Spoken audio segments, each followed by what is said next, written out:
기럇 여아림 사람들이 와서 여호와의 궤를 옮겨 산에 사는 아비나답의 집에 들여놓고 그의 아들 엘리야사를 거룩하게 구별하여 여호와의 궤를 지키게 하였더니 궤가 기럇 여아림에 들어간 날부터 20년 동안 오래 있은지라 이스라엘 온 족속이 여호와를 사모하니라. 사무엘이 이스라엘 온 족속에게 말하여 이르되 만일 너희가 전심으로 여호와께 돌아오려거든 이방 신들과 아스타롯을 너희 중에서 제거하고 너희 마음을 여호와께로 향하여 그만을 섬기라. 그리하면 너희를 블레셋 사람의 손에서 건져내시리라. 이에 이스라엘 자손이 바알들과 아스타롯을 제거하고 여호와만 섬기니라. 사무엘이 이르되 온 이스라엘은 미스바로 모이라. 내가 너희를 위하여 여호와께 기도하리라. 그들이 미스바에 모여 물을 길어 여호와 앞에 붓고 그날 종일 금식하고 거기에서 이르되 우리가 여호와께 범죄하였나이다 하니라. 사무엘이 미스바에서 이스라엘 자손을 다스리니라. 이스라엘 자손이 미스바에 모였다 함을 블레셋 사람들이 듣고 그들의 방백들이 이스라엘을 치러 올라온지라.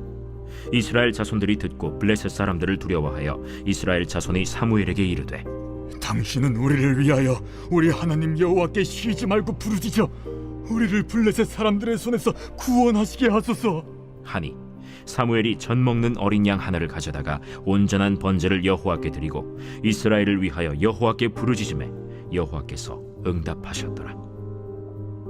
사무엘이 번제를 드릴 때 블레셋 사람이 이스라엘과 싸우려고 가까이 오매 그날에 여호와께서 블레셋 사람에게 큰 우레를 발하여 그들을 어지럽게 하시니 그들이 이스라엘 앞에 패한지라. 이스라엘 사람들이 미스바에서 나가서 블레셋 사람들을 추격하여 벳갈 아래에 이르기까지 쳤더라. 사무엘이 돌을 취하여 미스바와 센 사이에 세워 이르되 여호와께서 여기까지 우리를 도우셨다 하고 그 이름을 에베네셀이라 하니라. 이에 블레셋 사람들이 굴복하여 다시는 이스라엘 지역 안에 들어오지 못하였으며 여호와의 손이 사무엘이 사는 날 동안에 블레셋 사람을 막으시매 블레셋 사람들이 이스라엘에게서 빼앗았던 성읍이 에그론부터 가드까지 이스라엘에게 회복되니 이스라엘이 그 사방 지역을 블레셋 사람들의 손에서 도로 찾았고 또 이스라엘과 아모리 사람 사이에 평화가 있었더라. 할렐루야. 우리를 여기까지 인도하신 주님을 찬양합니다. 우리 신실하신 하나님 앞에 우리 감사와 찬양과 영광과 존귀의 큰 박수 올려드리겠습니다. 아름다우신 주님, 우리를 여기까지 도우신 신실하신 하나님의 이름을 찬양합니다. 주님 앞에 감사와 영광과 찬양을 올려드립니다. 네, 우리 하나님의 놀라운 은혜 가운데 우리 한범일은 우리 포드의 성도들 한번 바라보시면서요, 오늘 이 시간 영상으로 함께 예배하는 우리 글로벌 포드 식구들과 또 오늘 현장에서도 우리 글로벌 포드 식구들이 많이 참석하셨습니다. 우리 한번 서로에게 우리 뜨거운 사랑과 축복의 박수를 나누도록 하겠습니다. 하나님의 놀라우신 은혜가 우리 모두에게 있기를 축복합니다. 한 해 동안 수고 많으셨습니다. 할렐루야. 사랑하는 여러분, 성령 충만하십시오. 말씀 충만하십시오. 2025년도 우리 마지막 주일 예배, 오늘의 이 예배를 통해서 우리 지난 한 해를 감사로 닫고 또 새로운 소망의 문을 여는 시간이 되기를 주님의 이름으로 축복합니다. 자, 우리 그 뜨거운 감사를 가지고요, 옆에 사람과 이렇게 한번 선포하며 축복할까요? 하나님이 우리를 여기까지 인도하셨습니다. 여기까지 우리를 도우셨습니다. 이렇게 한번 축복하시겠어요? 네, 그 하나님의 도우심과 또 인도하심이 우리의 걸음걸음마다 새겨지기를 주님의 이름으로 축복합니다. 여러분 혹시 이 밀레니엄 버그, Y2K 신드롬을 기억하시나요? 네, 아마 2000년도 이후에 태어나신 분들은 밀레니엄을 맞이하던 이 세계 시민들의 그 긴장과 불안을 이해하기 힘드실 거예요. 여기서 이 Y2K란 Y, 이어의 Y와 또 2000의 E 그리고 1000을 의미하는 킬러의 K를 따온 말인데요. 의미적으로는 새로운 천년 시대에 대한 문제에 관한 것입니다. 1900년대에 2000년대로 처음 진입하던 이 인류는 이 시간대에 진입하는 것에 대한 엄청난 긴장이 있었어요. 이것은 단지 어떤 미신적인 믿음과 두려움 때문이 아니라요. 이 1900년대 모든 컴퓨터 시스템은 연도수를 이 뒤에 두 자리로 기록하고 있었거든요. 그러니까 1997년은 97, 1998년은 98 이렇게 가다가 갑작스럽게 이 두 자리 연도수가 00, 00이 되어버릴 때 컴퓨터가 이것을 1900년대로 인식할 가능성이 있다라고 생각한 것이죠. 실제 이 오류가 발생할 경우 여러분 어떠한 일이 일어날 수 있습니까? 군사, 경보 체계, 항공 시스템, 발전소, 제어 시스템, 은행 전산 업무 모두에 치명적인 오류가 생길 수 있다라고 예상한 거예요. 그래서 어떤 사람들은요, 이 오류로 인해서 인류 이 문명이 일시적으로 붕괴할 수 있다고까지 내다봤습니다. 이 가능성에 대한 두려움 때문에 밀레니엄을 맞이하는 수많은 사람들이 현금을 엄청나게 인출을 해두었고요. 생필품이 품귀 현상이 일어나고 대부분의 이 발전소들은 이 독립적인 아날로그 백업 시스템을 보유하게 됐어요. 이 변화에 나는 그 시각 하늘에 있지 않겠다라는 심리로 사람들이 이 비행을 꺼려서요.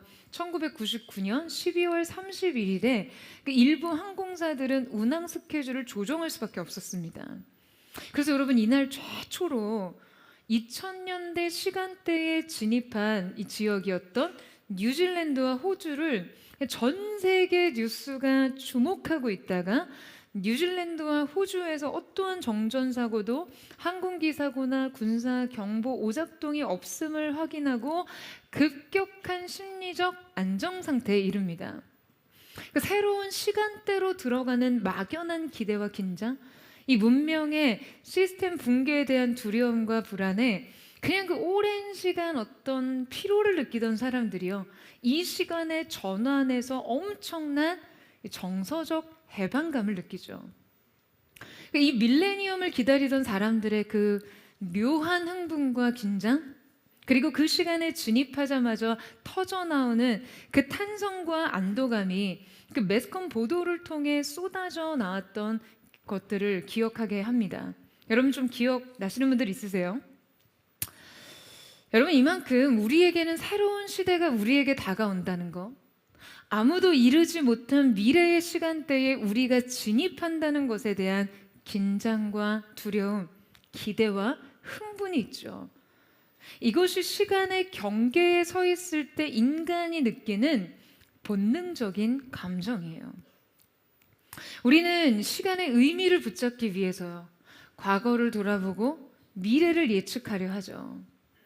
자, 그렇다면 성경은 시간의 매듭을 어떻게 지을까? 또 새로운 시간을 어떻게 선언할까? 지난 일을 어떻게 기념하고 미래의 시간은 어떻게 열어가야 할지 여러분 궁금하지 않으세요? 할렐루야. 자, 오늘 말씀에서 사무엘은 이스라엘 백성들에게 새로운 영적 의식을 행하게 하고 영적 전환을 맞이하게 하는데요. 자, 그들은 지난 시간을 매듭 지으면서 여기까지라고 말하고 있습니다. 그리고는 돌을 하나 세우죠. 여러분 고대 사회에서 이 돌은요, 오랫동안 변하지 않고 남아있는 재료, 쉽게 사라지지 않는 표식, 그리고 가장 말이 없는 증언자라고 인식되었어요. 그래서 이 돌을 세우고 지난 사건과 감정을 기억하겠다라는 선언을 하는 것이죠. 자, 그렇다면 이 돌의 영적인 의미는 무엇이며 우리는 이것을 통해 어떤 메시지를 발견해야 할까요? 오늘 본문의 말씀은 사무엘이 주도했던 미스바 성회에 대한 내용입니다. 당시 이스라엘 백성들은 하나님을 멀리 떠나 있었죠. 그들의 마음이 하나님을 떠나 우상을 섬기자 그때부터 이스라엘의 역사는 실패와 재난, 재앙과 수치들 뿐이었습니다. 그들은 블레셋과의 전쟁에서 늘 패배를 거듭했고 급기야는 하나님의 언약궤까지 블레셋에게 빼앗기는 수모를 당하게 되죠. 하지만 사무엘이 엘리 제사장의 뒤를 이어 나라를 다스리는 사사가 되었을 때 여러분 가장 먼저 한 일이 바로 미스바 성회를 통해 나라를 새롭게 하는 일이었어요. 자, 우리 함께 5절에서 6절 말씀을 같이 읽겠습니다. 시작. 사무엘이 이르되 온 이스라엘은 미스바로 모이라. 내가 너희를 위하여 여호와께 기도하리라 하매 그들이 미스바에 모여 물을 길어 여호와 앞에 붓고 그날 종일 금식하고 거기에서 이르되 우리가 여호와께 범죄하였나이다 하니라. 사무엘이 미스바에서 이스라엘 자손을 다스리니라. 자, 사무엘은 이스라엘을 미스바에 집결시켜서 영적 대각성을 일으킵니다. 자, 그렇게 그들은 물을 쏟고 금식하며 하나님 앞에 회개하는데요. 자, 그런데 뜻밖의 일이 벌어지죠. 미스바에서 이스라엘 백성들의 대규모 집결이 이루어진 것을 이 군사적 동원으로 해석했던 블레셋이 이스라엘을 공격하기 위해서 미스바로 올라오게 된 것이에요. 여러분, 이곳에 모인 이스라엘은 무장 상태가 아니었고 금식 중이었고 군사적 대비 또한 없었습니다. 자, 그런데 이때 돌연 블레셋의 선제적 공격을 방어해야 하는 그런 상황이 되어버린 거죠. 그러니까 여러분 생각해 보세요. 그들의 당혹감이 어땠을까요? 여러분, 심지어 그들이 모인 미스바라는 지형은요, 망대라고 불리는 고지대로 지금 이곳은요 시야가 완전히 트여 있는 공간이었거든요. 자, 그러니까 그들이 하나님 앞에 돌이키기 위해 나왔던 이 장소가 본질적으로 은신처가 될 수 없고 오히려 자신을 완전히 드러내고 노출시킬 수밖에 없는 장소가 되었던 것이죠. 여러분, 여기서 매우 중요한 사실 하나가 드러납니다. 바로 회개가 즉각적으로 인생의 위기를 제거하지 않는다라는 거예요. 여러분, 그들은 하나님께로 돌이켰고 우상을 제거했고 금식하며 회개했지만 그 직후 생각지도 못한 위기가 그들에게 닥쳤습니다. 회개의 선언 이후 회복과 변화와 축복이 아닌 돌연 적의 공격에 직면한 것이죠. 여러분, 우리도 이러한 상황을 많이 마주하잖아요. 굉장히 큰 은혜가 있었던 자리에 예상치 못한 삶의 위기와 시련이 들이닥치거나 갑작스러운 공격을 받을 때 말이죠. 여러분, 우리는 그때 어떤 감정을 느끼나요? 왜 회개가 우리의 삶에 적절한 보상을 주지 않냐라는 생각 들지 않으시겠어요? 왜 하나님 앞에 작정한 나의 결단에 하나님께서 은혜를 베푸시고 축복을 주시지 않냐라는 생각 말이죠. 내가 영적으로 돌이켰을 때 왜 문제가 해결되지 않냐라는 거예요. 여러분, 기억하세요. 회개는요, 인생의 문제 해결 기술이 아닙니다. 여러분, 아멘이세요? 여러분, 회개는 어떤 위기 관리 능력이 아니에요. 여러분, 회개는 그저 하나님 앞에 선 우리의 반응입니다. 하나님은 우리의 하나님이 되시고 우리는 인간이기에 우리는 주님의 거룩하심과 완전하심 앞에서 그렇게 반응할 수밖에 없는 것이죠. 얼마 전에 이 부흥이라는 영화가 개봉을 해서요, 저희 교직원들과 함께 관람을 했었어요. 근데 영화 속에서 이 에즈벨이 대부흥을 추적하고 조명하면서 그때 그 임재의 장소에 들어간 사람들이 이 성령의 숨막히는 임재에 그냥 완전히 압도되어서 그 현장을 차마 빠져나올 수 없이 예배가 계속했던 그 고백을 하는데요. 그곳에서 시작됐던 예배가요, 무려 16일간 지속됐고 6만 5천 명의 사람이 밤낮으로 예배와 기도를 지속했습니다. 그 현장을 보는 것만으로 그 하나님의 임재의 의식과 기름 부으심이 흘러 들어오더라고요. 그들은 그곳에 임한 성령의 특별한 임재 앞에서 10시간을 마치 1분 같은 시간으로 느꼈던 그 경험에 대해서 말합니다. 우리가 보좌 앞에서 그 영원히 주님을 예배할 그 영원의 예배를 잠시 맛본 것이죠. 그리고 그들이 그 임재의 자리에 나갈 수 있었던 한 가지, 그 예배 부흥을 경험했던 한 가지를 이렇게 표현하더라고요.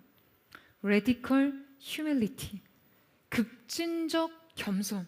그러니까 그들이 하나님 앞에 선 자신의 존재 방식, 그리고 주님의 임재에 계속해서 거할 수 있는 방법은 이 급진적 겸손, 완전한 부복뿐이었음을 경험한 것입니다. 여러분, 앞서 그들이 미스바 제단에 물을 부었다라고 기록하고 있잖아요.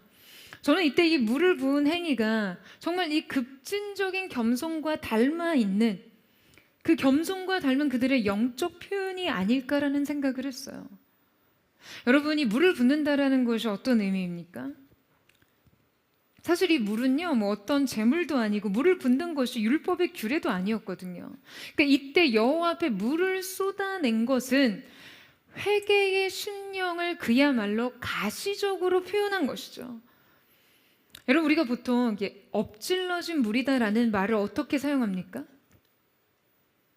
이 물을 쏟아내는 것은요, 돌이킬 수 없는 일이에요. 그러니까 다시 주워 담을 수 없는 일을 하는 것이죠. 그러니까 물을 길어 여호와께 붓고라는 이 동사는요, 성경에서 무력, 완전한 비움, 되돌릴 수 없는 행위를 가리킵니다. 그러니까 주님 앞에서 이 물처럼 그 마음을 쏟아낸다는 것은요, 나의 보전, 통제를 완전히 내려놓는다라는 의미인 것이죠. 그 주님 앞에서 숨길 수 없는 존재, 주님 없이는 통제할 수도 보존할 수도 지속 불가능한 존재로서 자신을 고백하고 있는 것이에요. 주여, 우리는 이미 주 앞에 쏟아진 존재입니다. 그 쏟아진 물처럼 우리는 스스로를 회복시킬 수 없는 존재라는 것을 여러분 인정하는 것이죠. 제가 말씀을 준비하면서 한참 이 제단 앞에 쏟아진 물 같았던 그들의 심령을 묵상하게 됐어요. 그리고 이것이 바로 주님 앞에 돌이키는 우리의 마땅한 반응이 아닐까. 여러분 동의하세요? 주님 없이는 살 수 없는 존재로서 우리가 주님 앞에 설 때 우리가 취할 수 있는 유일한 반응, 여러분 이 급진적인 겸손의 태도로서 말이에요. 저는 오늘 이 예배 자리에 나온 우리의 고백도 주님 앞에 이 물을 쏟는 심령이기를 주님의 이름으로 축원합니다. 주님이 아니고서는 나일 수 없는 그러한 인생에 대한 처절한 겸손의 고백, 상한 심령의 제사로서 주님 앞에 설 수 있는 애통한 자의 예배, 가난한 심령의 예배가 오늘 주님 앞에 드려주는 은혜가 있게 되기를 축복합니다. 이제 이스라엘이 이 갑작스러운 블레셋의 공격 소식을 듣고 여러분 어떻게 반응하죠? 여러분 분명 그들은요 두려워했다라고 고백합니다. 그들은 영웅처럼 담대하지 않았어요. 하지만 중요한 것은 두려움 이후의 반응이죠. 이 두려움을 어떻게 처리하느냐에 관한 것이요. 그들은 영웅도 장수도 무장된 군사도 아니었기에 이 위기에 어떻게 대응해야 할지 막막했고 두려웠으나 그들은 이전처럼 무기를 달라고 하지 않았고 전략을 추궁하지도 않았고 여러분 부족처럼 언약궤를 앞세우지도 않았습니다. 대신 무엇을 합니까? 사무엘에게 기도를 요청합니다. 우리 하나님 여호와께 쉬지 말고 부르짖어 우리를 블레셋 사람의 손에서 구원하시게 하소서. 할렐루야. 여러분 그들은 그저 하나님의 개입을 요청했습니다. 여러분 말씀에서 이스라엘의 선택과 행위의 언급은 지금 고작 이 한 줄에 불과했지만 그들의 이전 모습과 지금 이 선택과의 영적인 간극이 얼마나 큰지 여러분 느껴지시나요? 싸울 무기를 찾던 인생과 구원을 요청하는 인생 사이의 이 간극 말이죠. 지금 그들이 하나님 앞에 이렇게 반응하기까지 여러분 이 둘의 차이를 사람들은 잘 분간하지 못할 수도 있어요. 하지만 저는 이스라엘이 이 인생의 위기와 두려움 가운데 지금 하나님의 개입을 요청하기 위해 이 중보기도를 부탁하는 모습을 보면서 엄청난 생경함을 느꼈습니다. 저 여러분 그런 거 있잖아요. 우리 아이가 달라졌어요. 뭐 이런 프로그램에서 막 노련한 전문가의 가이드를 받고 아이의 태도가 근본적으로 달라지고 행동이 좀 교정된 그런 느낌 있잖아요. 그들이 위기 앞에서 두려움에 떨며 자기 무기를 만지작거리기 이전에 가난한 마음으로 하나님께 구원을 요청하는 이 행동은요, 여러분 단지 인생의 선택지가 바뀐 것이 아닙니다. 여러분, 이것은 자기 자신을 이해하는 방식이 완전히 바뀌었다라는 의미예요. 여러분, 인생은요, 두려움에 빠지면 통제 욕구가 강해지고요, 위기를 만날 때 즉각적으로 대처하려는 강한 충동이 있어요. 그러니까 믿음이 끼어들 여지가 없이요, 인간의 이 본능이 먼저 작동하고 발동합니다. 위기는 결국 내가 감당해. 하나님이 도와주실 수야 있겠지만 인생 해결은 다 내 몫이야. 내가 준비하고 잘하면 이길 수 있어. 여러분, 이런 인생들은요, 끝까지 인생의 주체가 자기 자신입니다. 믿음은 그저 인생 전략의 일부예요. 인생은 끝까지 고독하고요, 하나님은 늘 무능합니다. 이 고독과 무능을 경험하면서 신앙은 늘 회의의 자리에 머무는 것이죠. 여러분, 믿음의 삶의 실체는 나의 몸부림을 주님 앞에 엎드림으로 바꾸는 것입니다. 여러분, 아멘이세요? 나의 이 무력의 상태를 통해 그 주님의 전능하심이 드러나실 수 있도록, 여러분, 앞서 사무엘상 4장에서 이스라엘은요, 위기 앞에서 언약궤를 전쟁의 도구처럼 끌어와 승리를 유도하려고 했습니다. 그러니까 그들에게 하나님의 임재는 이렇게 도구화되었던 거죠. 하지만 이제 그들은 군사적 무장 이전에 지금 이 싸움의 승패를 하나님께 맡기고 사무엘에게 이를 위해서 부르짖어 달라고 요청하고 있는 거예요. 여러분, 하나님의 임재와 하나님의 능력을 그저 승리의 수단으로서가 아니라 싸움의 주체로서 그분의 직접적인 개입을 구하고 있는 것이에요. 무기를 찾는 인생은 여러분, 하나님을 그저 자기 전략 안에 집어넣습니다. 하지만 구원을 요청하는 인생은요, 자신을 하나님의 주권 안에 집어넣는 것이죠. 할렐루야. 여러분, 물론 우리도 인생 무기를 준비해야 합니다. 갈고 닦아야 돼요. 결전의 날 거인을 향해서 돌을 던져야 하니까요. 하지만 우리의 구원은 여러분, 결국 하나님께 달려 있다라는 것을 인정하지 않으면 거인은 쓰러지지 않습니다. 싸울 날을 위하여 마병을 예비하거니와 이김은 여호와께 있느니라. 할렐루야. 여러분, 이것이 바로 이스라엘 최고의 전사의 고백이었듯 또한 우리의 고백이 되어야 하는 줄로 믿습니다.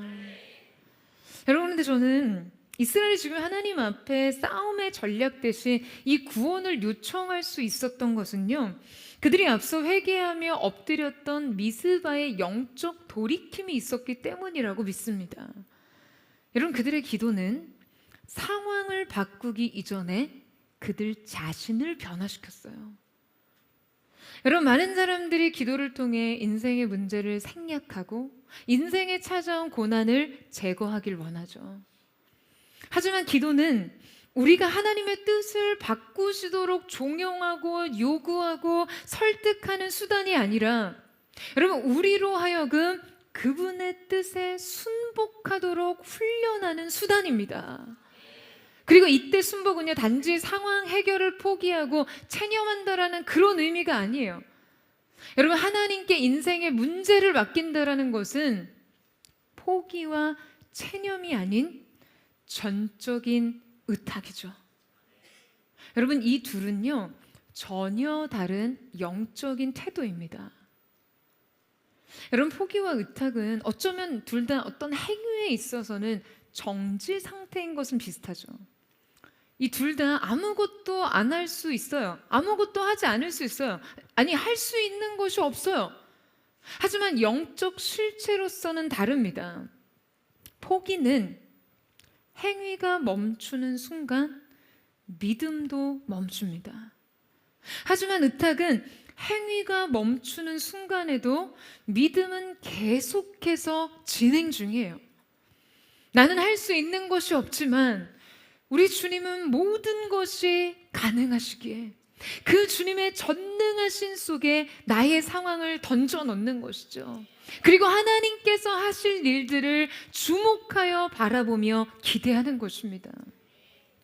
여러분, 우리 역시 그렇게 그분의 주대심 안에, 하나님의 권능 안에 우리의 삶을 던져 넣어야 합니다. 여러분, 바로 이렇게 주님의 구원을 향해 부르짖던 이스라엘 백성들에게 여러분 어떤 일이 일어납니까? 자, 9절 말씀 한번 보시겠어요?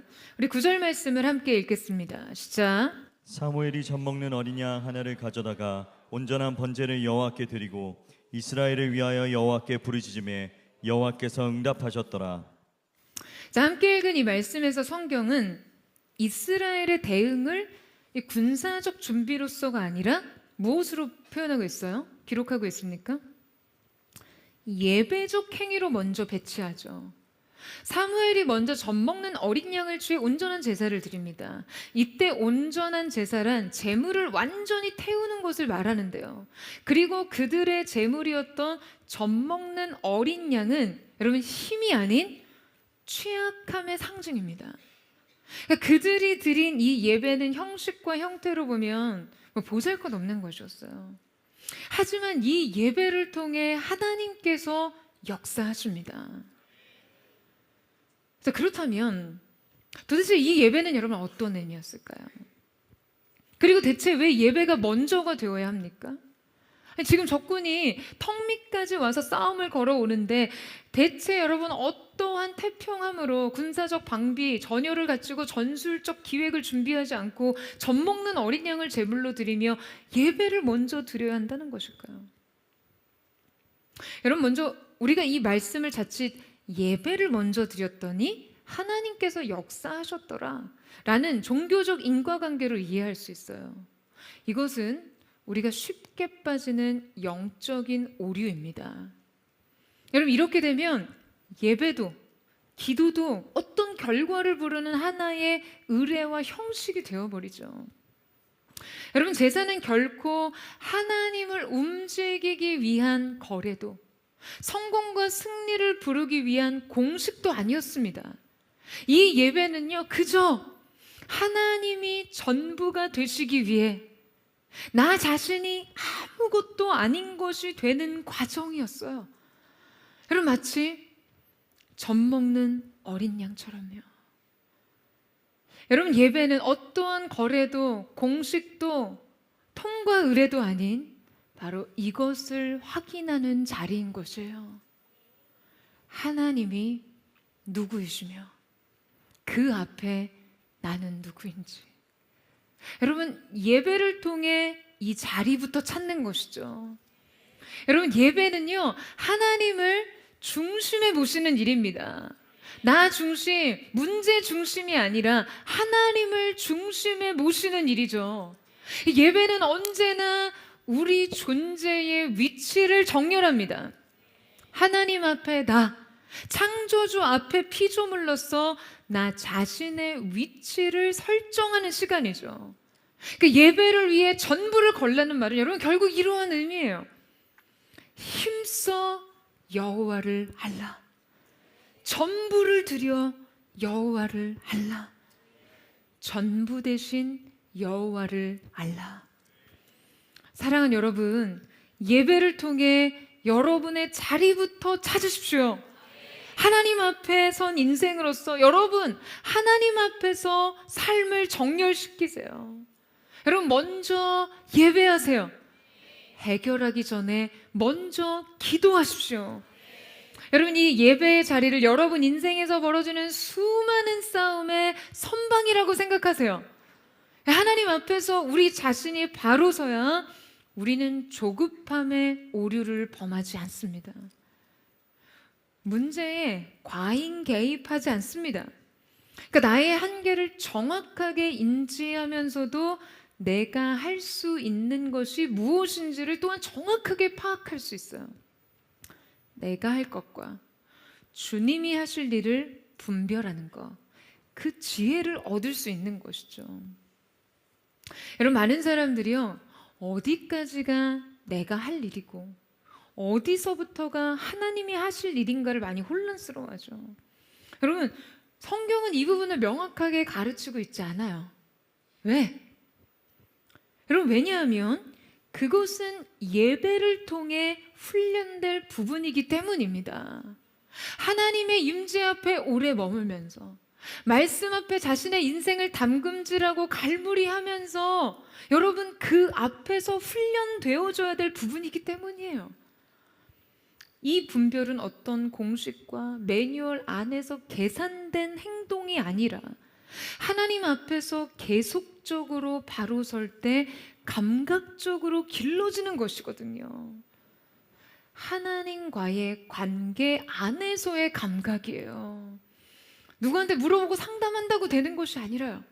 하나님과의 관계 속에 여러분의 영적인 감도로 감지한 하나님의 마음, 여러분의 인생을 향한 하나님의 계획을 발견하고 분별하는 지혜를 훈련하는 것이죠.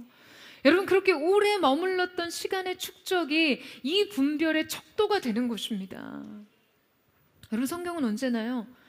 가만히 있으라, 나아가라를 동시에 말해요. 여러분, 이것은 인생을 두 가지 분별의 영역으로 나누고 있기 때문이에요. 여러분, 인생에는요, 우리가 정말 가만히 있어야 할 영역이 있습니다. 바로 주권의 영역이에요. 이 영역은 결코 인간이 통제할 수 없는 영역이죠. 일의 결과, 타이밍, 길의 열림과 닫힘, 궁극적 승패, 이 모든 것은 하나님의 전능적 주권 안에 달려 있어요.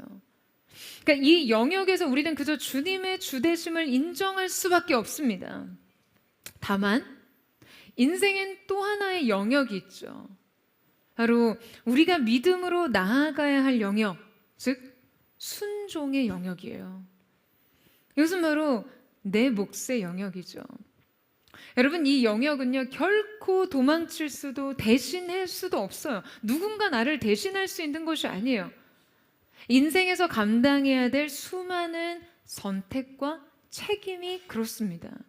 그러니까 이 링 위에 서는 것은 우리의 몫이에요. 엄청나게 폭압적인 긴장과 부담 위에서 그 링 위로 뚜벅뚜벅 걸어 올라가는 것도 내 몫이고요.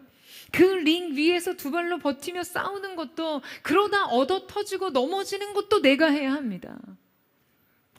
이 영역을 회피하는 것은 믿음의 반응이 아니에요. 내가 주님을 주님의 주권적 영역 앞에서 그분의 주대심을 확인하고 동시에 나의 순종의 영역을 분별하여 믿음으로 나아가는 것, 그것을 확인하는 것이 이 예배의 자리이고 말씀 앞인 것이죠. 여러분, 이 둘의 조화와 균형을 배우는 자리가 바로 이 예배의 자리예요. 임재의 자리입니다. 하나님께서 결정하시니 나는 순종하고, 하나님이 이기게 하시니 나는 싸우고, 하나님께서 이 길을 여시니 나는 걸어간다. 여러분, 우리가 하나님 앞에 그렇게 설 때 이 둘의 균형 감각을 예배를 통해 배울 때, 여러분, 주님은 우리 삶에 주도적으로 역사하시고 응답하시는 줄로 믿습니다. 여러분, 그렇게 하나님께서 오늘 말씀 가운데 어떠한 일을 행하십니까? 자, 10절에서 11절 말씀 보시겠어요? 우리 같이 한번 읽어보도록 하겠습니다. 시작.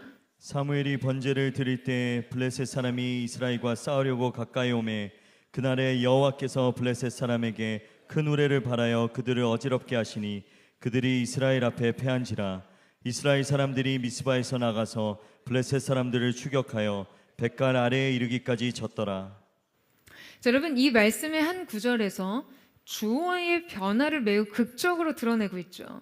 자, 사무엘은 번제를 드릴 때는, 사무엘이 번제를 드릴 때 사실 여러분 이 정황상은요 적절한 상황이 아니었어요.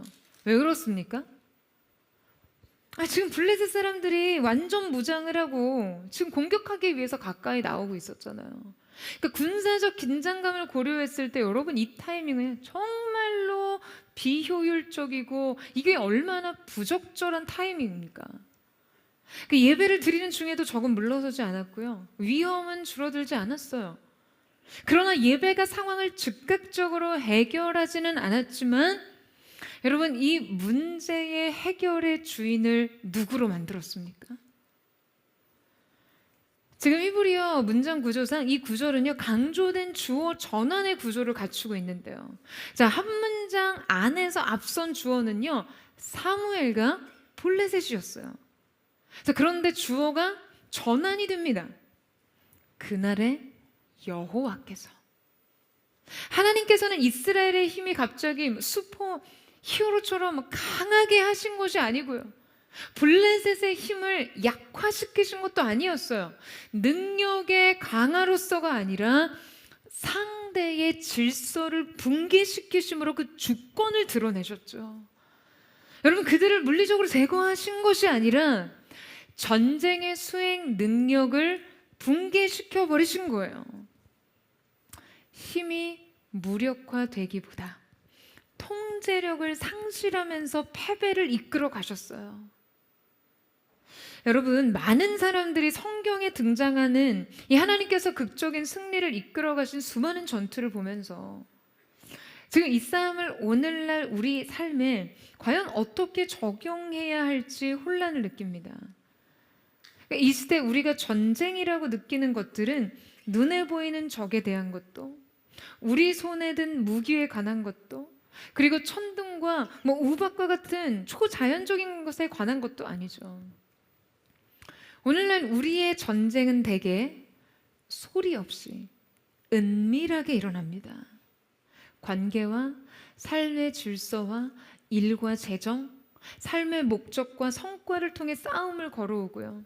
그 전쟁의 무대는 여러분, 우리의 내면 안에서, 혹은 우리 손에 들린 핸드폰 안에서, 컴퓨터 모니터 앞에서, 또 가족들 안에서 일어나기도 합니다. 수많은 선택과 압박 속에서 통제 불가능한 삶의 모든 변수들을 끌어안고 두려움과 불안을 직면하면서, 그곳엔 갈라진 홍해도 없고 요단강도 없어요. 무너진 여리고 성벽도 없습니다. 싸움의 대상도, 수단도, 결과도 너무나 불분명하죠. 다만 끊임없이 선택을 강요받고 즉각적인 판단을 요구받며 우리가 나서서 통제하지 않으면 그냥 곧 무너질 것 같은 불안을 직면합니다. 따라서 우리가 우리의 삶에서 성경이 가르쳐준 대로 어떻게 싸워야 하는지, 어떻게 승리할 수 있는지 혼란스러울 뿐이에요. 자, 그런데 여러분 보세요. 하나님이 개입하시고 주도하셔서 끝내 승리로 이끄시는 전쟁의 방식을 말이죠. 여러분, 삶의 모습들은 달라졌지만요, 원리는 동일합니다. 하나님은 우리의 능력을 하루아침에 슈퍼맨처럼 만들어주시지 않습니다. 막 상황을 마술처럼 지워버리지도 않으세요. 대신 우리가 붙잡고 있던 거짓된 필연성, 그러니까 내가 이것을 당장에 통제하지 않으면 그냥 끝장이라는 그 어떤 내적인 체계를 주님의 주권 아래 굴복시킬 때, 여러분, 하나님께서는 우리의 삶의 전체적인 질서를 건드십니다. 그 응답이 천둥과 우박과 불화살이 아닐지라도 주님은 이 세계의 질서를 주님의 주권 안에서 변화시키시는 것이죠. 적군의 전열을 흐트러뜨리시듯, 애굽의 군대가 홍해에 수장당했듯, 여러분, 우리를 괴롭게 했던 것들을 소리 없이 압도하십니다. 할렐루야. 오늘 그 하나님의 다스리심의 역사가 나타나기를 축복합니다. 그들이 우리의 평안을 결코 위협하지 못하도록, 그들이 우리의 지혜를 결코 흉내내지 못하도록, 여러분, 때로는 땅이 갈라져 적군을 삼켰듯이 우리를 대적하며 공격하는 자들의 존재감을요, 하루아침에 지워가시는 것, 그것이 오늘날 하나님의 구원의 방식이죠. 이것이 주님께서 하실 일이에요. 그러면 그때 우리는 무엇을 하는가? 주님을 끝까지 신뢰하고 믿는 것, 하나님을 사랑하는 것, 먼저 예배하는 것, 그리고 맡겨진 일에 충성하는 것, 나에게 주어진 일을 허투루 하지 않고 어떻게 하면 지혜롭고 탁월하게 할 수 있을지 끈질긴 고민과 치열한 근성으로 책임 있게 해내는 거. 여러분, 그것이 바로 우리의 몫입니다. 마치 이스라엘 백성이요, 지금 블레셋 사람들을 추격하여 백간 아래까지 이르게 친 것 같죠. 여러분, 그것이 우리의 삶의 추격인 것이에요. 하나님이 그들의 전열을 흩으실 때, 사랑하는 여러분, 여러분은 추격하세요. 끝까지 추격하여 이기십시오. 여러분, 그것이 우리의 싸움입니다. 그것이 우리가 싸우는 방식이에요. 저는 오늘 저와 여러분, 이 믿음과 순종의 추격이 하나님께서 승리의 문을 여실 때 우리의 모든 걸음 가운데 있게 되기를 주님의 이름으로 축원합니다. 마지막으로 우리가 인생에 일어나는 이 문제와 해결 과정과 이런 결과를 어떻게 성경적으로 매듭 지을 수 있는지를 살펴보고자 하는데요. 자, 12절 말씀 같이 한번 보시겠어요? 같이 읽겠습니다. 시작.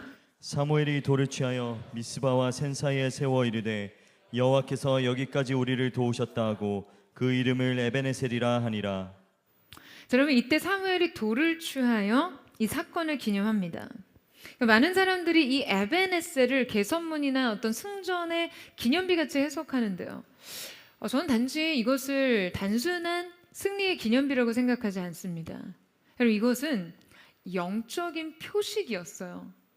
과거의 기념비가 아니라 미래에도 계속해서 이렇게 걸어가야 한다고 그 방향을 잃지 않게 만드는 좌표값과 같은 거죠.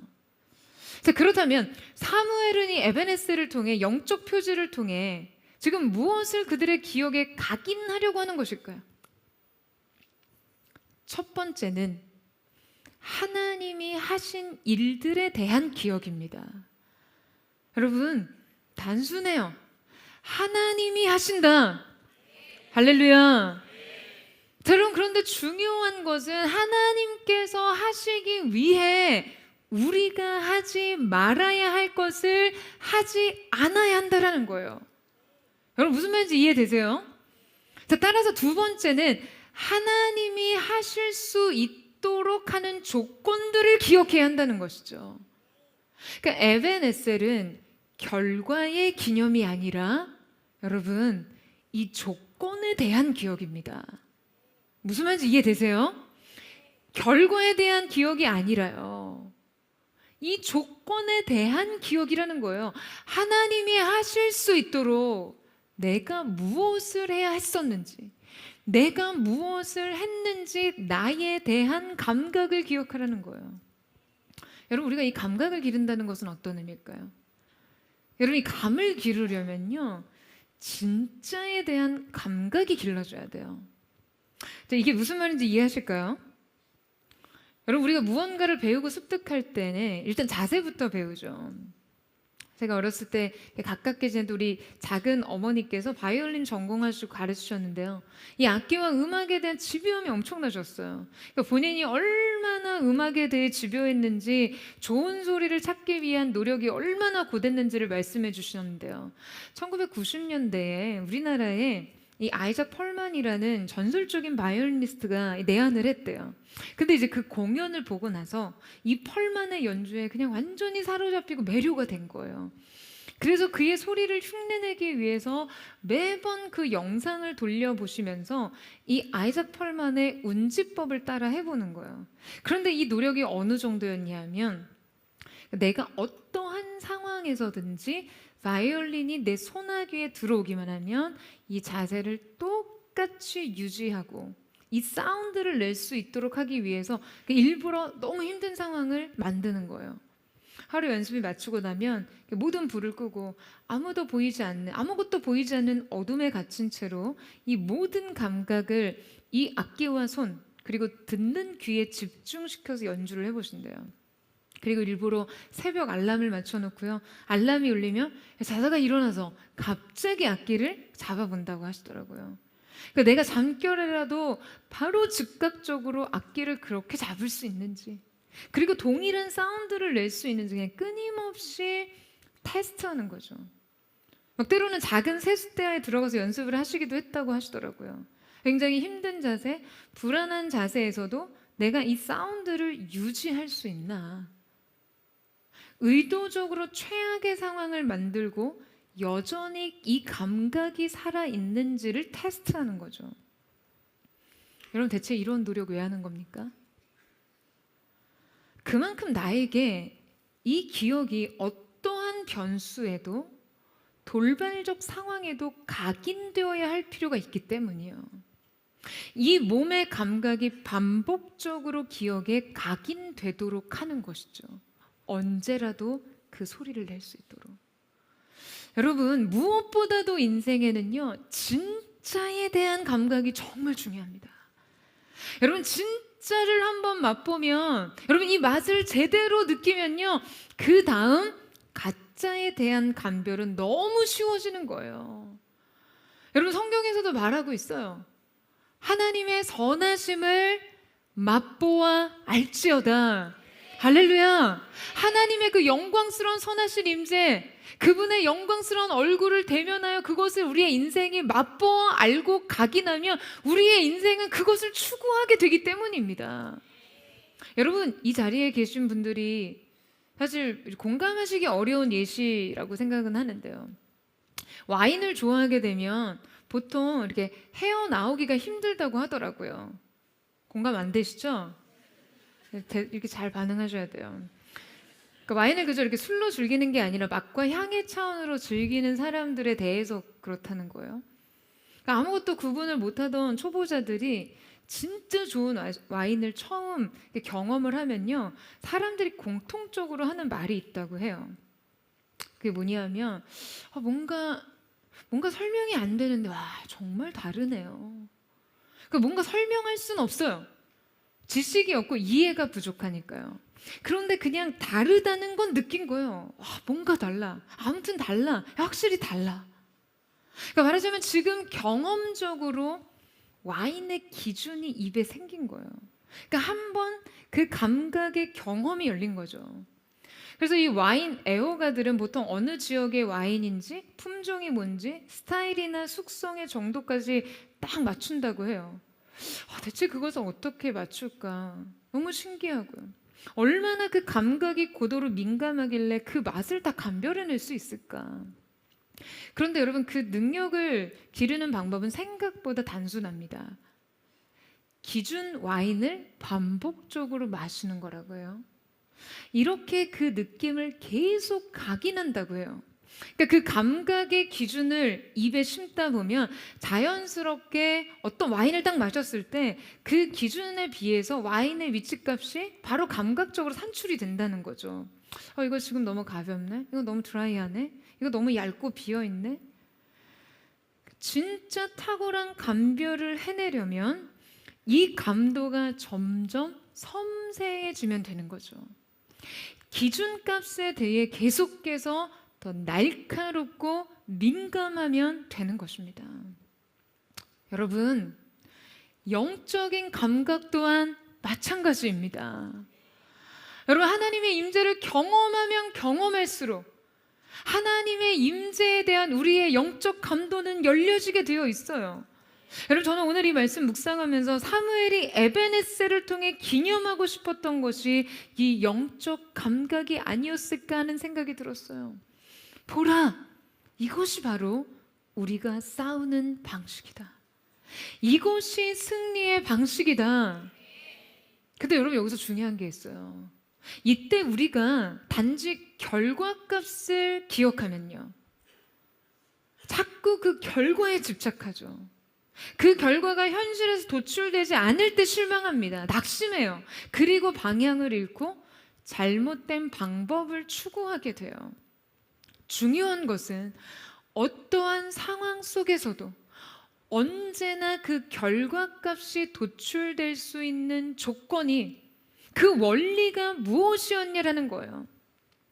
어떠한 반응이 일어나고 어떤 결과가 도출되기까지는 반드시 여러분 그 결과를 가능하게 한 조건이 먼저 충족되어야 합니다. 그것이 여러분 우리가 추구해야 할 영적인 태도라는 조건들이라는 거예요. 하나님 앞에 겸손, 온전한 의탁, 준비된 믿음이 그것들이죠. 사무엘은요, 이 기억이 필요했어요. 이 조건에 대한 기억이요. 그것을 이스라엘 백성의 영혼 가운데 각인시키기를 원했습니다. 여러분, 이 조건이 충족될 때 어떻게 됩니까? 자, 우리 13절에서 14절 말씀을 같이 보겠습니다. 시작. 이에 블레셋 사람들이 굴복하여 다시는 이스라엘 지역 안에 들어오지 못하였으며 여호와의 손이 사무엘이 사는 날 동안에 블레셋 사람을 막으심에 블레셋 사람들이 이스라엘에게서 빼앗았던 성읍이 에그론부터 가드까지 이스라엘에게 회복되니 이스라엘이 그 사방 지역을 블레셋 사람들의 손에서 도로 찾았고 또 이스라엘과 아모리 사람 사이에 평화가 있었더라. 자, 앞서 함께 읽은 말씀 매우 명백하게 지금 단회적인 사건이 아닌 지속적 사건으로서의 평화를 말씀하고 있습니다. 그러니까 사무엘이 사는 날 동안의 평화는 지속됐어요. 여러분, 이것은요 단지 이스라엘의 군사적 우위 때문이 아니었습니다. 자, 여러분, 무엇이 있었어요? 여호와의 손이 막으심에 하나님의 주권적인 개입 때문이었습니다. 여러분, 주님께서 사무엘이 사는 날 동안에 이스라엘 전역의 경계들을 방비하셨어요. 여러분, 제가 정말 이 말씀 너무 사모하는 말씀인데요. 제 인생의 시간과 삶의 지경에 언제나 이 축복과 하나님의 샬롬이 있기를 기도해요. 사는 날 동안에 지속되는 평화, 단회적인 싸움의 승리가 아닌 어떤 일시적이고 불안정한 평화가 아닌 주님의 권능의 손에 개입이 임하셔서 직접 이 경계를 세우심으로 보장된 평화. 여러분, 더 나아가 하나님의 사람 그 사무엘의 존재가요, 그 사무엘의 한 사람의 존재가 국가 안보의 핵심이 되었던 것처럼요.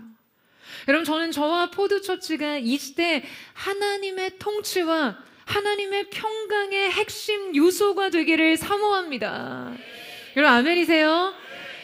그 시대에 생존했던 사무엘로 인해 하나님께서 그 시대 이스라엘에게 샬롬을 주셨던 것처럼 이 시대 저와 포드처치가 하나님 앞에서 이 시대 부흥을 주도하고 이 시대 하나님의 평강의 통치를 선포하는 핵심적 요소가 되기를 주님의 이름으로 축원합니다. 더 나아가 오늘 말씀은 블레셋 사람에게 빼앗겼던 성읍을 이스라엘이 회복했다라고 기록하고 있는데요. 여러분, 이것은 분명 정복이 아니었습니다. 새 영토의 획득이 아니라 과거에 빼앗겼던 영토의 반환이었어요. 그 하나님의 주권적인 은혜 속에서 그들은 빼앗겼던 것들을 도로 찾은 것이죠. 여러분, 진정한 평화 아니겠습니까? 사무엘은 군대를 소집하지도 않았고요, 병력을 증가시키지도 않았고요, 전술을 세우지도 않았습니다. 하지만 그의 시대에는 전쟁을 최소화했으나 평화가 지속되던 시대였어요. 성경은 그의 시대의 장기적 평화에 대해 매우 명백하게 기록하고 있거든요. 반면에 사울 왕은요, 그가 사는 날 동안에 궁전에 살았던 날들은 극히 드뭅니다. 그는 전쟁 광이었어요. 그는 왕이 되어 군사 조직부터 구축하죠. 그러니까 여러분, 사울 왕 때 이스라엘 최초의 상비군 체제는요 최대 규모였습니다. 그는 전쟁 상태를 상시 체제로 삼았어요. 전쟁이 비상시가 아니고요, 전쟁이 일상입니다. 전쟁을 통치의 기반으로 삼았어요. 왜요? 그는 전쟁에 집착했고 전사적 용맹을 통해 자기 존재감을 드러내고 싶어 했고요, 전쟁의 승리를 통해 자기를 증명하려고 했어요. 그가 이스라엘에게 칭송받고 추대될 때 전쟁에서 승리했던 경험을 비췄어요. 그는 자신 안의 내부적 평안에 자기가 이르지 못하자 계속해서 외부의 적을 스스로 만들어냅니다. 내적 불안을 전쟁으로 해소했어요. 그러니까 이스라엘은 그 어느 때보다 사울 왕 때 끊임없이 전쟁을 치러야 했습니다. 하지만 이 전쟁은 너무나 불필요한 전쟁이었죠. 사울 왕 시대에 이스라엘은 어느 때보다도 평화가 지속됐다라고 기록되지 않습니다. 큰 싸움이 있었고라고 공포와 불안의 지속을 말하고 있죠. 여러분, 하지만 사무엘은요, 이 지속된 평화의 근거를 잘 알고 있었어요. 삶에 불필요한 전쟁을 줄이고 평화를 장기화하는 방법 말이죠. 바로 여호와의 손이 막으심에, 이 하나님의 역사를 위해 어떠한 영적인 조건이 필요한지를 알고 있었어요. 여러분, 저는 사무엘이 이 기념비를 세워 이스라엘 백성에게 바로 이 조건에 대한 감각을 길러주기를 원했다라고 생각합니다. 에베네셀, 여기까지, 우리의 시간은 바로 여기까지 하나님의 도우심으로 왔다. 그런데 바로 그 하나님이 우리를 도우시기까지 필요했던 그 조건, 그때 우리의 그 영적 태도, 여러분, 그곳을 결코 잊지 말라는 것이에요. 사랑하는 여러분, 이제 우리도 그 조건들을 우리의 영적 좌표로 삼고 새로운 미래를 그 자리에서부터 시작해야 합니다. 우리의 손에 열심이 아닌 하나님의 손이 우리의 삶과 교회의 미래를 지으시고 지키시고 축복하시는 은혜가 있게 되기를 축원합니다. 여기까지 우리를 도우신 하나님께서, 여러분, 사랑하는 포도의 성도들의 삶을 평강으로 지키시고 모든 어려움과 위협으로부터 보호하시는 은혜가 2026년 새로운 날의 경계가 되기를 주님의 이름으로 축원합니다. 사무엘이 생존하던 날 이스라엘의 경계에는 블레셋의 침투가 있을 수 없었던 것처럼, 사랑하는 여러분, 하나님 앞에 그 마음을 드렸던 한 사람 사무엘과 같이 여러분의 인생을 그렇게 세워나가시기를 주님의 이름으로 축원합니다.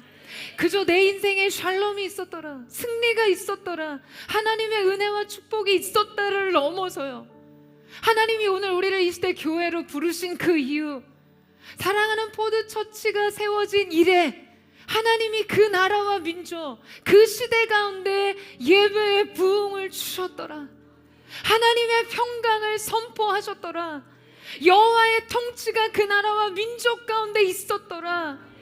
사랑하는 여러분, 이러한 인생 결론이, 이러한 교회의 열매가 사랑하는 포도의 성도들과 포도처치 가운데 있게 되기를 축원합니다.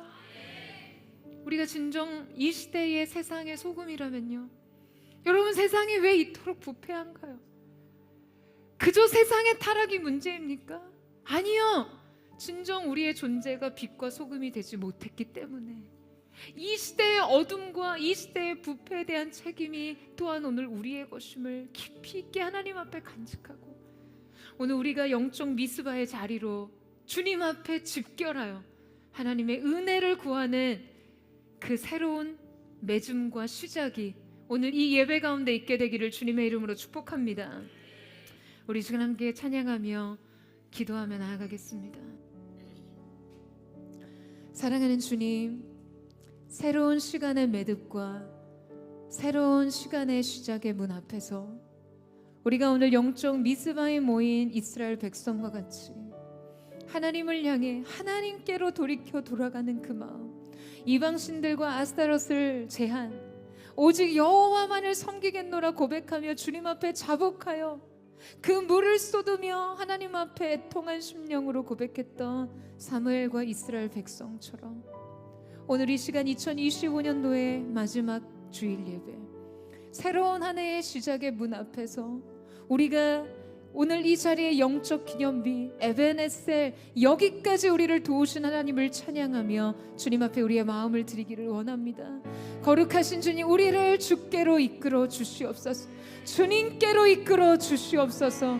바로 그 주님 앞에서 우리의 삶에, 우리의 교회에 새로운 시작의 문이 열려지게 하여 주옵소서.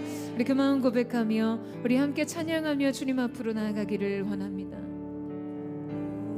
주의 사랑에 매여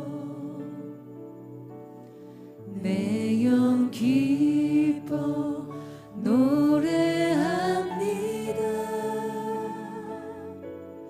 이 소망의 언덕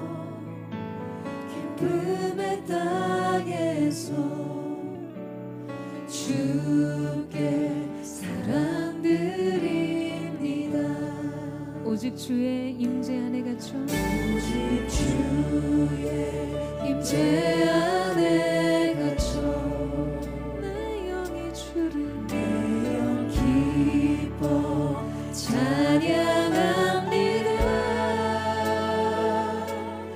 이 소명의 언덕 거룩한 땅에서 주께 경배드립니다. 주께서 주신 모든 은혜 나는 말할 수 없네. 내 영혼 즐거이 주 따르렵니다. 주께 내 삶을 우리 다시 한번 고백합니다. 오직 주의 사랑에 매여 오직 주의 사랑에 매여 내 영이 주를 내 영 기뻐 노래합니다. 이 소망의 언덕 기쁨의 땅에서 주께 사랑드립니다. 오직 주의 임재 안에 내 영이 주님을 기뻐 찬양합니다. 내 영 기뻐 찬양합니다. 이 소명의 언덕 거룩한 땅에서 주께 경배드립니다. 주께서 주신 모든 은혜 나는 말할 수 없네. 내 영혼 즐거이 주 따르렵니다. 주께 내 삶들이 주께서 주신 모든 은혜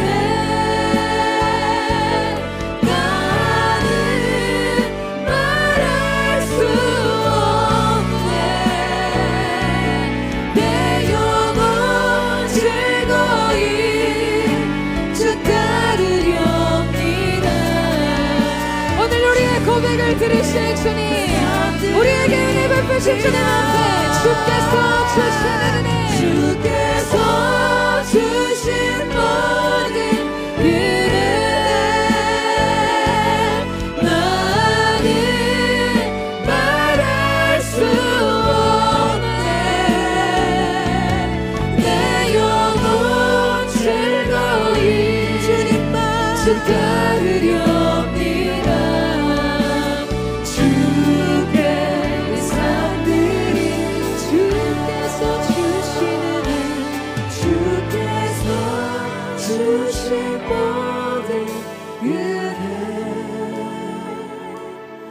나는 말할 수 없네. 내 영혼 즐거이 주 따르렵니다. 주께 내 삶 드립니다. 사랑하는 여러분, 한 해의 마지막 시간대, 새로운 시작의 문 앞에서 여러분은 여러분의 마음은 무엇을 말하고 있나요? 여러분의 감정은 무엇을 노래합니까?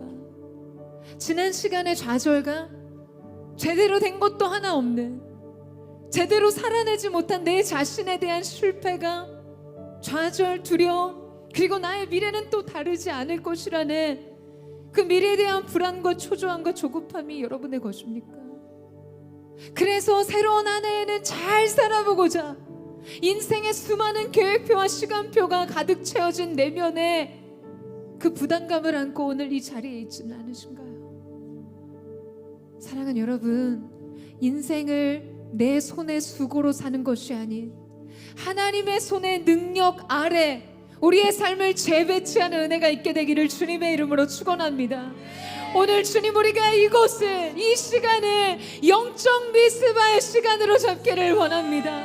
주님 앞에서 우리의 마음을 물처럼 쏟아내며 여기까지 우리를 인도하신 하나님 앞에 자복함으로 주님이 예배를, 우리의 기도를, 우리의 승리를 위한 도구로 수단하지 않고 그저 하나님 앞에 우리의 마음을 드리며 자복하는 마음으로 주님, 주님이 아니고서는, 하나님의 은혜가 아니고서는 해석되지 않는 지난 시간과 오직 하나님의 은혜로만 꿈꿀 수 있는 미래 앞에서 목 놓아 주님을 부르며 나아가기를 원합니다. 여기까지 우리를 인도하신 분이 하나님이심을 인정하며 주님 앞에 가난한 심령, 깨어진 심령, 애통한 심령으로 주님 앞에 우리 자신을 드리기를 원합니다. 부복하는 겸손으로 주님 앞에 드리기를 원합니다. 그 사랑에 항복하는 마음으로 주님 앞에 드리기를 원합니다. 오늘 이 시간 우리가 이곳을 영적 미스바의 대집결의 시간으로 선언하며 우리 하나님의 이름을 부르며 주여 우리를 새롭게 하소서, 주의 손으로 우리를 구원하소서. 우리 주의 한번 부르짖고 동성으로 기도하겠습니다. 주여, 사랑하는 주님, 오늘 이 시간 우리가 하나님 앞에 기도하며 나아갑니다. 주님 앞에 우리의 마음을 도와가 나아갑니다. 존귀하신 하나님, 하나님의 놀라우신 은혜 앞에서 우리가 겸손하게 엎드리며 주님의 뜻을 구하며 설 수 있기를 원합니다. 주님의 일하심이 우리의 삶 가운데 아버지 하나님 앞에 그저 창조주 앞에 내 자신을, 만물의 창조주 앞에 우리 자신을 다시 발견하며 급진적 겸손의 마음으로 하나님 앞에서 우리의 태도를 결정할 수 있기를 원합니다. 주님의 영광의 임재 안에서 살아가는 삶이 어떠한지 오늘 우리가 그렇게 하나님 앞에 설 수 있기를 원하오니 주님, 주의 사랑 새롭게 하시고 구우시고 여기까지 우리를 인도하신 하나님의 우리의 삶 가운데 다시 부어질 수 있도록 역사하여 주시옵소서.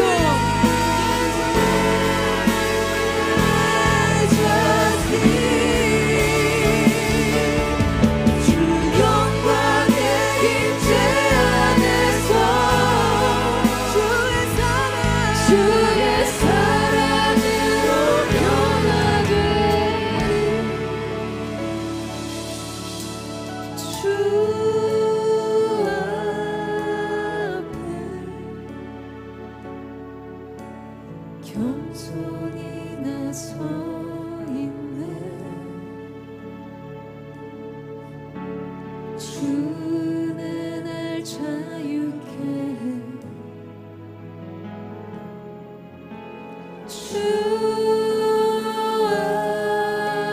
앞에 죄인된 내 모습 보내 주 보혈 날 덮으셨네. 주 생명 주신 그 놀라운 이생으로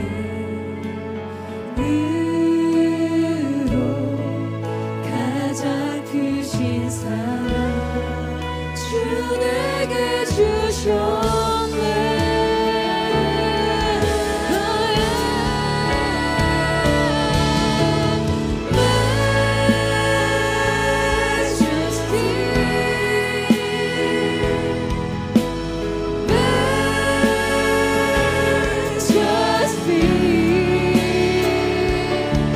주는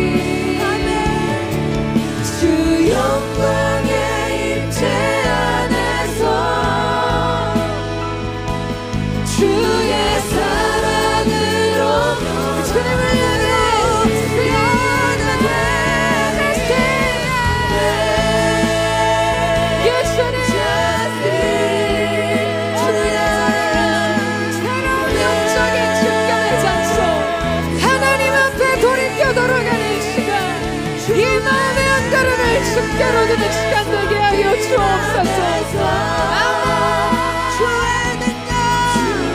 능력으로 fresh anointing,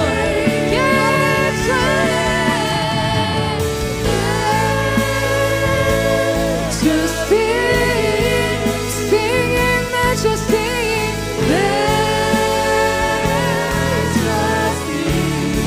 예 주님, 주 영광의 임재 안에서 주의 사랑으로 변하게. 사랑하는 여러분, 오늘 이 시간 우리가 드려야 될 이 한 걸음의 믿음, 주님, 우리가 우리의 마음을 주께로 드리며 나아가기를 원합니다. 사랑하는 여러분, 여러분의 마음을 주님께로 옮기세요. 산을 옮길 만한 그 어떤 믿음보다도 이 마음을 주께 두는 믿음이 오늘 우리에게 필요한 줄로 믿습니다. 사랑하는 여러분, 그런데 우리가 주님 앞에 결심하며 결단하며 우리의 인생에 자복하는 회개의 마음으로 오직 주님만을 섬기겠다고 고백하는 인생의 자리마다 어떠한 일들이 일어났습니까? 은혜였습니까? 축복이었나요? 문제 해결이었습니까? 아니요, 때로 우리의 삶 속에 이 블레셋 군대가 이스라엘을 치러 올라온다는 소식과 같은 인생 소식을 대면할 때가 많습니다. 주님, 내가 주님께 작정함으로 돌아갔는데, 주님 앞에 내 자신을 물과 같이 쏟아부으며 주님 앞에 고백했는데요, 우리가 정작 삶의 현실 속에서 듣게 되는 것은 블레셋이 나를 치러 왔다는 소리예요. 여러분, 은혜 앞에서 여러분이 듣는 소리는 무엇인가요? 다시는 경험하고 싶지 않았던 깨어지고 꺾여지고 낙심하고 두려운 마음이 다시 여러분을 찾아옵니다. 블레셋의 군대와 같이 진격하여 여러분의 중심을 강타합니다.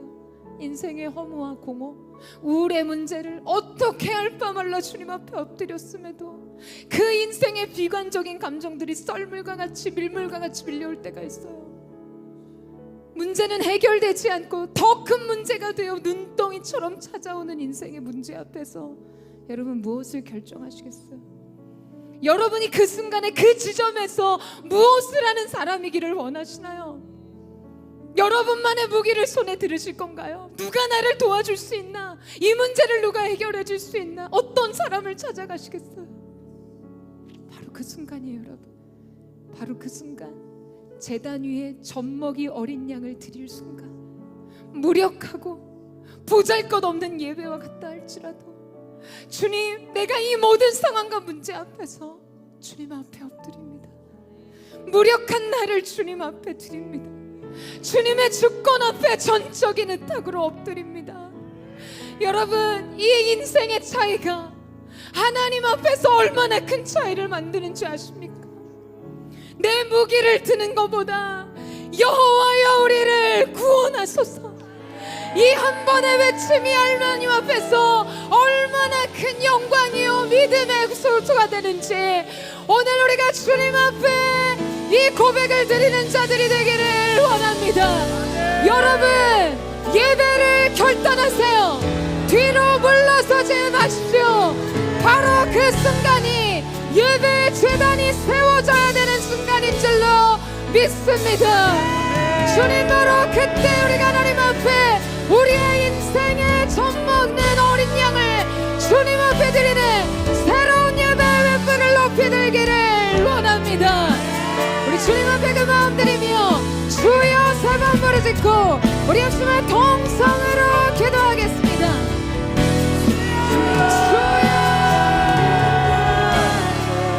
주여, 주여,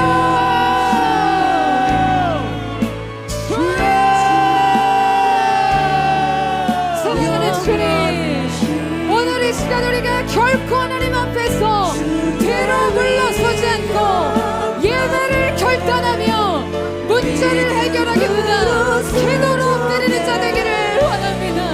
우리의 몸부림이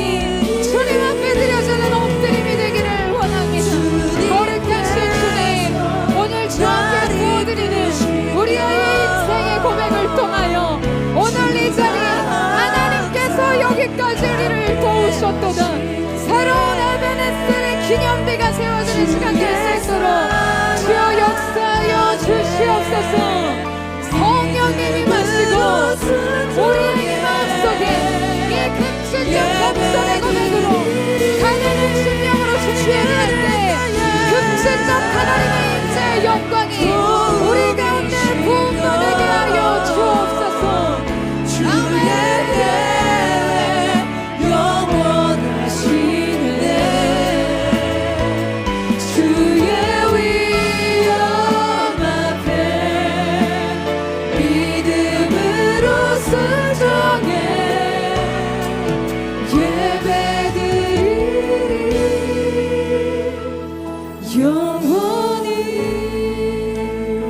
우리 함께 고백하며 나아갑니다. 안개가 날 가리워, 안개가 날 가리워, 내 믿음은 들리려 할 때 나 주님께 나아가네. 주님은 산 같아서 여전히 그 자리에 계셔. 눈을 들면 보이리라 날 위한 그 사랑. 주는 나의 도움이시며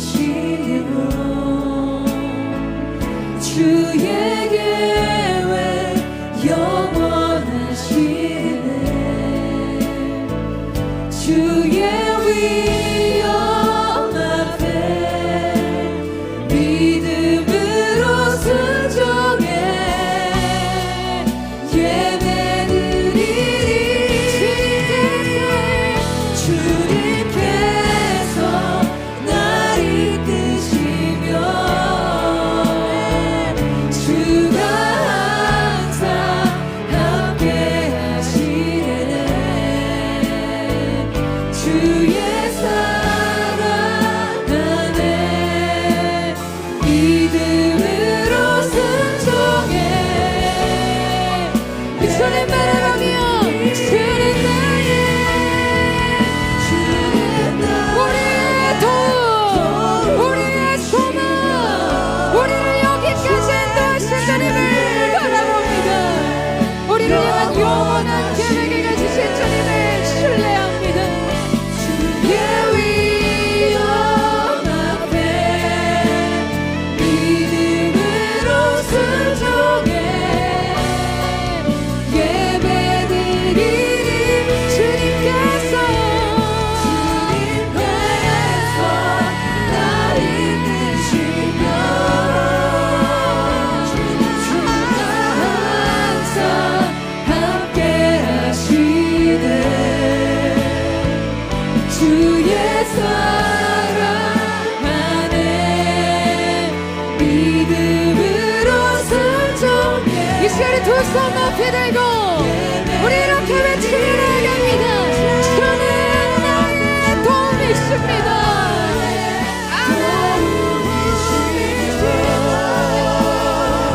주의 계획 영원하시네. 주의 위엄 앞에 믿음으로 순종해 예배드리리. 주님께서 우리를 이끄신 주님, 여기까지 우리를 인도하신 주님, 에베네스의 하나님을 찬양합니다.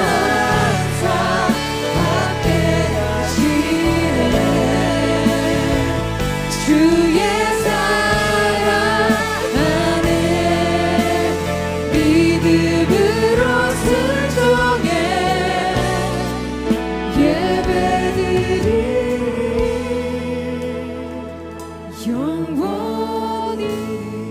사랑하는 여러분, 포드의 지난 예배 단 한순간도, 단 한 번의 예배도요, 하나님 앞에 허투루 드리는 마음으로 예배하지 않았다고 믿습니다. 매 주간의 시간이 에베네셀을 세우는 시간이라고 믿습니다. 주님이 임재에 대한 인식을 우리의 마음속에 각인하고 주님 앞에 엎드려야 되는 우리의 마음, 바로 하나님 앞에서 물처럼 녹아내린 20년이 내 인생에 각인된 기억이 되기를 원합니다. 삶의 자리자리마다 주님이 일하실 수 있는 조건을 형성하는 믿음을 살아. 예, 주님, 우리의 삶 속에 주의 구원이 필요합니다. 우리가 무언가를 계획하고 무언가를 이루기 전에 주님, 우리의 삶을 내 손에 열심히 하니 하나님 손안에 담겨진 인생으로 살기 위해 우리가 오늘 이 영적 미스바 앞에 섰음을 믿습니다. 이에 블레셋 사람들이 굴복하여 다시는 이스라엘 지역 안으로 들어오지 못하였으며 여호와의 손이 사무엘이 사는 날 동안에 블레셋 사람을 막으심에 블레셋 사람들이 이스라엘에게 빼앗겼던 성읍들 모든 것을 회복하며 블레셋 사람의 손에서 도로 찾았고 이스라엘과 아모리 사람 사이에 평화가 있었더라. 사랑하는 주님, 주님께서 주셔야만 이루는 평강입니다. 주님의 주권의 모든 것을 의탁하며 선포하며 나아가기를 원합니다.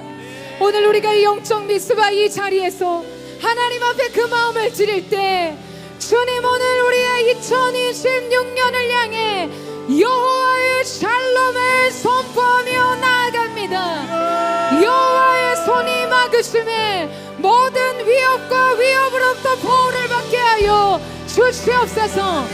모든 질병은 얼씬도 못하게 떠나가게 하시고 안전과 하나님의 보호하심의 역사가 여호와의 샬롬이 잃어버렸던 모든 것을 되찾아오는 영광의 한 해 되게 하여 주시옵소서.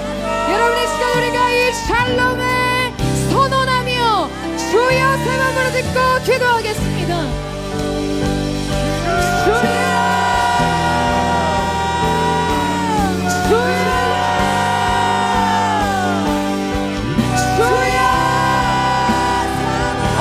빼앗겼던 모든 것을 다시 회복하며 다시 탈환하는 안에 여호와의 평강의 선언이 있을지어다. 샬롬이 있을지어다. 소망이 있을지어다. 치유와 회복이 있을지어다. 깨어진 모든 것들, 잃어버렸던 모든 것을 되찾는 은혜가 있게 하여 주시고 주님 사랑하는 모든 처치가 이스라엘 하나님의 통치와 이스라엘 하나님의 평화의 상징이 되게 하여 주시옵소서.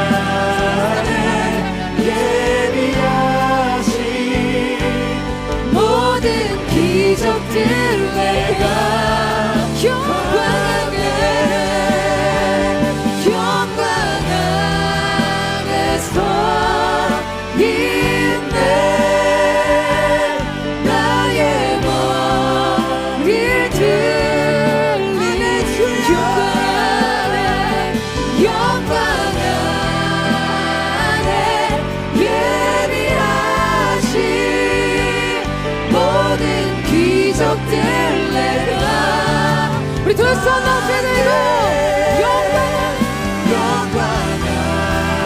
안에서 있네. 우리의 머리를 드시는 하나님, 우리의 모든 원수들 앞에서 상을 베푸실 주님 찬양합니다. 영광 안에 예비하신 모든 기적들 내가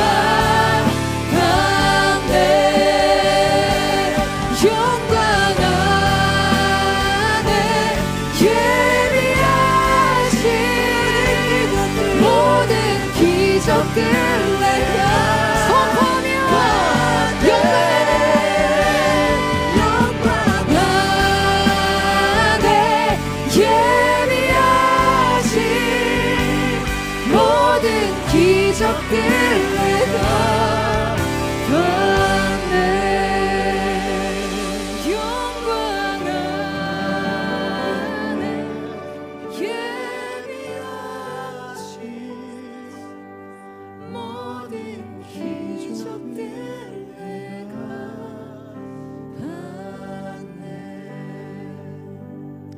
사랑하는 주님, 주님의 임재 앞에서 우리의 삶을 재정렬하고 우리의 중심에 하나님을 모셔드리며 이 시간 우리가 겸손히 하나님 앞에 자복함으로 엎드렸습니다.